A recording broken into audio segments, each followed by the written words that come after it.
Welcome to English Baba channel. और आज हम पढ़ने वाले हैं एक नया टॉपिक जो कि क्लास 9th में ऐड किया गया है, जिसका नाम है डेस्क्रिप्टिव पैराग्राफ। और ये 10 नंबर का टॉपिक है। आगे बढ़ने से पहले आपको कुछ दिखाना चाहता हूँ।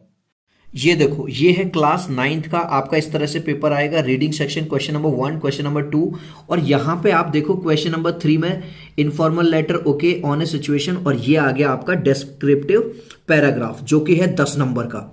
पहले सीबीएसई ने कहा था पर्सन, प्लेस, इवेंट किसी पे भी पूछा जा सकता है, लेकिन अब उनके लेटेस्ट अपडेट आया है कि आपके एग्जाम में जो आएगा वो पर्सन से रिलेटेड पूछा जाएगा।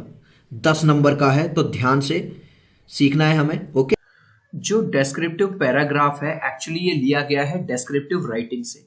अब डेस्क्रिप्टिव राइटिंग होता क्या है? ये डिस्क्राइब करती है पीपल को, एनिमल्स को, प्लेसेस को in such a way that a picture is formed in readers mind. मतलब इतने अच्छे से किसी चीज को डिस्क्राइब करना कि जो लोग पढ़ रहे हैं उस चीज को, उनके दिमाग में उस चीज की एक पिक्चर क्लियर हो जाए। अब यहाँ पे देखो मैंने क्या समझाया है कि डेस्क्रिप्टिव का मतलब होता है डिस्क्राइब करना, पर्सन, प्लेस, थिंग्स या एनिमल्स। आगे बढ़ते हैं। अब जो डेस्क्रिप्टिव पैराग्राफ है इसमें 4 स्टेप होते हैं। Number 1 brainstorming, introduction, number 2, number 3 details और कंक्लूजन। अब ये होता क्या है? ब्रेनस्टॉर्मिंग का मतलब क्या होता है? ब्रेनस्टॉर्मिंग का मतलब है जब भी आप किसी टॉपिक के बारे में लिखोगे तो सबसे पहले अपने आप आपके पास आइडियाज होने चाहिए, वो थॉट्स आने चाहिए। तो सबसे पहले आप थोड़ा सा टाइम दिखाओगे। अगर वो किसी चीज के बारे में लिख रहे हो तो देखोगे कि वो दिखती कैसी है, उसकी स्मेल कैसी है, वो साउंड कैसा करता है, उसका टेस्ट कैसा है, उसे फील कैसे करते हैं।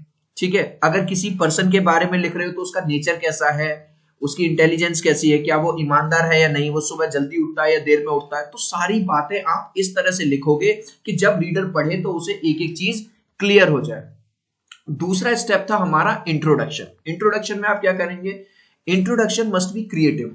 देखो, इंट्रोडक्शन जो होना चाहिए क्रिएटिव होना चाहिए, so that we make our readers interested, ताकि जो आपने पैराग्राफ लिखा है जब रीडर उसे पढ़े तो उसे इंटरेस्ट आए। कई तरीके हैं ये करने के। जैसे मान के चलो आपको एक टॉपिक मिल गया बुर्ज खलीफा। बुर्ज खलीफा क्या है? टॉलेस्ट बिल्डिंग है। अब या तो आप स्टार्टिंग इस तरह से करो, Burj Khalifa is the tallest tower in the world. Burj Khalifa दुनिया की सबसे लंबी टावर है। लेकिन अगर आप चाहते हो कि इसे और अच्छे तरीके से लिखना तो आप इस तरह से लिख सकते हो, do you know what is the tallest tower in the world. अब आपने देखो, जब आपने इस सेंटेंस को इस तरह से डाला कि क्या तुम्हें पता है इस दुनिया के अंदर सबसे लंबी टावर कौन सी है, तो तुम्हारा जो रीडर है ना वो सोचने लग गया, थॉट में पड़ गया, अरे यार कौन सी है, तो तुमने उसका इंटरेस्ट क्रिएट कर दिया। ठीक है, तो अब तक हमने 2 स्टेप के बारे में पढ़ा। पहला स्टेप क्या था? ब्रेनस्टॉर्मिंग। उसमें क्या करना था? आपको आइडियाज लाने थे। दूसरा क्या था? इंट्रोडक्शन आपका ऐसा होना चाहिए जिससे आपका जो रीडर है उसमें इंटरेस्ट क्रिएट करो। तीसरा है अब आपको डिटेल भरनी है। Our motto through descriptive writing is to draw a picture, है ना। देखो, ये बच्चा पढ़ रहा है कुछ, तो पढ़ते पढ़ते इसके दिमाग में ये पिक्चर्स आ रही हैं, तो हमें भी अपना पैराग्राफ इस तरह से लिखना है कि हमारा रीडर जब हमारी लिखी हुई बातों को पढ़े, ना केवल उसे चीजें क्लियर हो, उसके दिमाग में उस बात की एक पिक्चर क्रिएट हो। अब देखो यहाँ पे मैं 2 सेंटेंस दिखाता हूँ। मान के चलो आप कोई बात लिख रहे हो, आपने उसमें लिखा the boy stole my purse.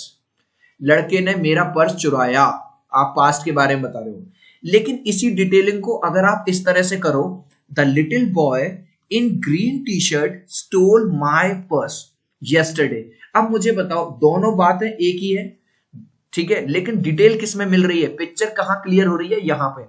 क्योंकि इस वाले सेंटेंस में तो आप केवल ये बता रहे हो कि लड़के ने मेरा पर्स चुराया, लेकिन इस वाले सेंटेंस में आप ये बता रहे हो जो बच्चा था वो एक छोटा लड़का था, उसने ग्रीन कलर की टी शर्ट पहनी हुई थी, और जो आपका पर्स चुराया था वो उसने कल चुराया था। तो देख रहे हो आप डिटेल्स का। तो आपको जब भी डिस्क्रिप्टिव पैराग्राफ मिले तो छोटी से छोटी डिटेल उसमें डालने की कोशिश करो, ताकि आपका जो रीडर है उसके दिमाग में पिक्चर क्लियर हो, जो कि यहाँ पे होगी। लिटिल बॉय, समझ लो छोटा लड़का, ग्रीन टी शर्ट में, उसने मेरा पर्स चुराया कल। ठीक है, सारी चीज क्लियर हो रही है। अब इसके बाद लास्ट में लिखा जाता है चिल्ड्रन कंक्लूजन। कंक्लूजन कैसे लिखते हैं? जब भी आप कंक्लूड करेंगे सबसे पहले अपने जो भी आपने लिखा है उसे एक बार दोबारा पढ़ के देख लो। उसके बाद मान के चलो तुम्हें जो टॉपिक मिला था वो मिला था शेर, लायंस, तो तुम लिख सकते हो lions are the strongest animals in the jungle. ठीक है। या आप क्या कर सकते हो, लास्ट में ट्रांजिशन वर्ड्स का यूज कर सकते हो। अब बच्चा कहेगा सर ट्रांजिशन वर्ड्स क्या होते हैं? ट्रांजिशन वर्ड जैसे finally, lastly, in the end, अंत में, एज अ रिजल्ट। और किस तरह से लिख सकते हो आप? इस तरह से लिख सकते हो, as a result lions are the strongest animals in the jungle. ठीक है। अब मैं बात करूंगा आपके एग्जाम में किस तरह से क्वेश्चन आएगा और आपको किस तरह से आंसर करना है। देखो एग्जाम में क्वेश्चन आएगा इस तरह से, you love your father very much, तुम अपने पापा को बहुत प्यार करते हो। For he is an ideal father, क्योंकि वो एक आदर्श पिता है। Describe him in your own words in 150 words. अब तक हमने 4 स्टेप सीखे, ठीक है। ब्रेनस्टॉर्मिंग, इंट्रोडक्शन, डिटेलिंग और कंक्लूजन। वो सारी चीजें हमें इसके अंदर डालना है। तो ब्रेनस्टॉर्मिंग क्या है? हमें मिला है अपने पापा के बारे में 100 से 150 वर्ड्स में लिखना है। तो सबसे पहले हम इंट्रोडक्शन लिखेंगे। इंट्रोडक्शन देख लेते हैं। Mister Raj Gupta is my father, ठीक है, आपने कोई भी नाम दे दिया, वो मेरे पापा हैं। He is very polite and caring person, वो बहुत विनम्र है और केयरिंग पर्सन है, मेरी केयर बहुत करते हैं। He loves me very much, वो मुझे बहुत प्यार करते हैं। Although he is very busy person, हालांकि वो बहुत ज्यादा बिजी रहते हैं। Yet he pays full attention to me, लेकिन फिर भी वो मुझ पर पूरा ध्यान देते हैं। And help my mother in house hold chores, और मेरी मम्मी का भी घर के कामों में वो हाथ बटाते हैं। He is an ideal father to me, वो मेरे आदर्श पिता है। Once I fell seriously ill, अब देखो अब हम डिटेलिंग कर रहे हैं। पहले हमने क्या लिखा, मेरे पापा ऐसे हैं, बहुत पोलाइट हैं, ये हैं, ये सब इंट्रोडक्शन पार्ट कर दिया। अब हम डिटेल शुरू कर रहे हैं। क्या? एक बार मैं बहुत बीमार हो गया। It took 4 days and 5 nights to recover, मुझे 4 दिन और 5 रात लगी सही होने में। All those days he took leave from his office. अब देखो शुरुआत में इसने क्या कहा था कि मेरे पापा बहुत बिजी पर्सन है, लेकिन अब यहाँ पे क्या पता चल रहा है, उनका केयरिंग नेचर पता चल रहा है कि डेस्पाइट बीइंग बिजी पापा ने क्या किया, मेरे लिए टाइम निकाला। उन्होंने छुट्टी ली and did not sleep the whole night, और वो रात रात भर सोते भी नहीं थे। While he sat beside me, और कहाँ बैठे रहते थे? मेरे बराबर में, मेरे किनारे पे बैठे रहते थे। व्हेन आई रिकवर्ड, अब देखो यहाँ पे हमने पैराग्राफ चेंज कर दिया। When I recovered he took a sigh of relief, और जब मैं क्या हुआ, ठीक हुआ, तब उन्हें चैन की सांस ली। He is a true friend and counsellor to me, वो मेरे सच्चे दोस्त भी हैं। काउंसलर, काउंसलर कौन होता है चिल्ड्रन? जो हमें बीच बीच में सलाह देता है, एडवाइस करता है। Without him I am lost, उनके बिना तो मैं बिल्कुल कुछ भी नहीं हूँ। एट लास्ट, अब देखो लास्ट में हम कंक्लूजन कर रहे हैं। मैंने क्या डाल दिया? ट्रांजिशन वर्ड, मैंने आपको सिखाया था अभी लास्ट में। At last I will say that he is the best father in the world, और लास्ट में तो बस मैं यही कहूंगा कि वो दुनिया के सबसे अच्छे पिता हैं। अगर आप चिल्ड्रन इस तरह से अगर आप लिख के आओगे तो आपको पूरे मार्क्स मिलेंगे।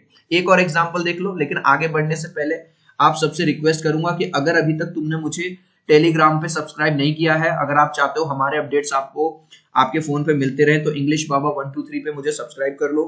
और इसके साथ साथ आप मुझे इंस्टा पे भी फॉलो कर लीजिए, englishbaba.eb, और इंग्लिश बाबा चैनल को सब्सक्राइब कर लो इस तरह के वीडियोस देखने के लिए। एक और क्वेश्चन देखिए, last summer vacation you went to your friends village, पिछले छुट्टियों में तुम अपने दोस्त के गांव गए थे। देखो तुम अपने गांव नहीं गए, तुम अपने दोस्त के गांव गए थे। हिज ग्रैंड मदर, तुम्हारे दोस्त की जो ग्रैंड मदर थी, लुक्ड आफ्टर यू, उन्होंने तुम्हारी देखभाल करी। As you were her grandchild, और उन्होंने तुम्हारा ध्यान इस तरह से रखा जैसे तुम खुद उनके ग्रैंड चाइल्ड हो। तो डिस्क्राइब करना है अपने इस एक्सपीरियंस को 100 से 150 वर्ड्स में, ठीक है।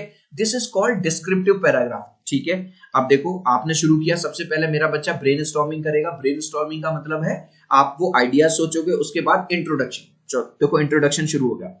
In every summer vacation, her summer vacation में I visit some hill station, मैं हिल स्टेशन घूमने जाता हूँ। But last time I visited my friends grandmother's village, लेकिन पिछली बार मैं कहा गया? अपने दोस्त की ग्रैंडमदर के गांव में गया। ऑन हर रिपीटेड इन्विटेशंस, यहाँ पे मैंने हर क्यों लगाया है? क्योंकि जो ग्रैंडमदर ने उसे कई बार बुलाया होगा, उसे पता चल गया होगा। She gave me a warm welcome, जब मैं वहां गया तो उन्होंने मेरा वेलकम किया। फर्स्ट ऑफ ऑल, अब आप एक चीज ध्यान रखना चिल्ड्रन, जब भी हम पास्ट की बात करेंगे तो हम मेन वर्ब की सेकंड फॉर्म का यूज कर रहे हैं। देख रहे हो, गिव की जगह मैंने यहाँ गेव लगाया है। We took a bath, take की जगह यहाँ पे हमने टुक लगाया है। We took a bath in the river, हमने नदी में नहाए। हम क्यों लगा रहे हैं? मैं और मेरा दोस्त।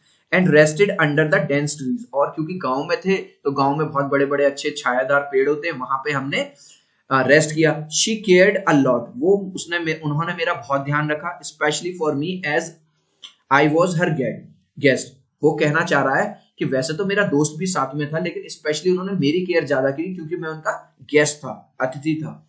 हर sweet nature and soft speaking really impressed me. उनका जो स्वीट नेचर था, केयरिंग नेचर था, प्यार करने वाला जो नेचर था, और कितने सॉफ्टली वो बातें करती थी, उससे मैं बहुत ज्यादा इम्प्रेस हुआ।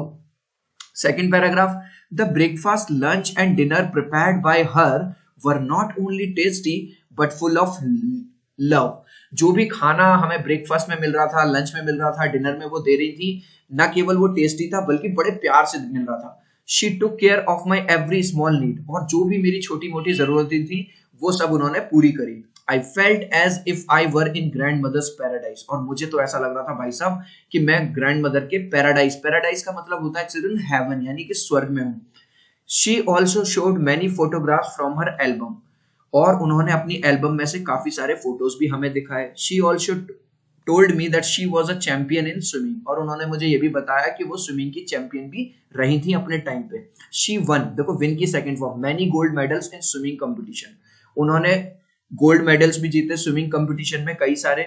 She showed me all the prizes she had achieved in her life, उन्होंने वो सारे प्राइज मुझे दिखाए जो उन्होंने जीते थे। These were the best ever vacations. अब देखो हम लास्ट में कंक्लूड कैसे कर रहे हैं, these were my best ever vacations, मतलब वेकेशंस पे तो मैं कई बार गया हूं, लेकिन ये मेरी बेस्ट एवर वेकेशंस थी। सो आई होप चिल्ड्रन, ये जो मेरा तरीका था आपको समझाने का, हर चीज मैंने क्लियर करी, चारों स्टेप्स मैंने आपको क्लियर करके दिखाए, और फिर लास्ट में 2 एग्जांपल्स दिए। इस तरह से अगर आप करके आओगे तो कोई माइक लाल तुम्हारे नंबर नहीं काट सकता। ठीक है, सो मिलता हूं एक नए वीडियो में। पहली बार आए हो तो चैनल को सब्सक्राइब कर देना, वीडियो को लाइक कर देना और अपने फ्रेंड्स के साथ